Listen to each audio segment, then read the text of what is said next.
ഇന്ന് ഹോളിഡേ ആയതുകൊണ്ട് രാവിലെ താരവും തനുവും ചോദിച്ചു, അമ്മ നമുക്ക് എവിടെയെങ്കിലും കറങ്ങാൻ പോയാലോ എന്ന്. അപ്പൊ മനസ്സിൽ പെട്ടെന്ന് ഓടി വന്നത് നമ്മുടെ തൊട്ടടുത്തുള്ള മീൻമുട്ടി വാട്ടർഫാൾ ആണ്.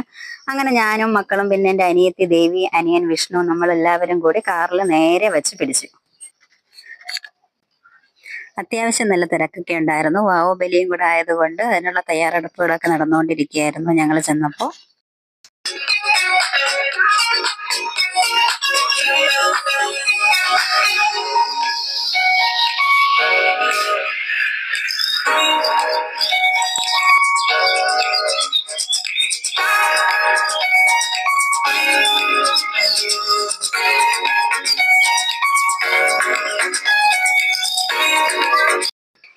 അതിലൊക്കെ കളിച്ച് കരയ്ക്ക് കയറിയപ്പോൾ തനുവിനും ഐസ്ക്രീം കഴിക്കണമെന്ന് ആഗ്രഹം പറഞ്ഞു. അങ്ങനെ ഐസ്ക്രീം ഒക്കെ മേടിച്ചു.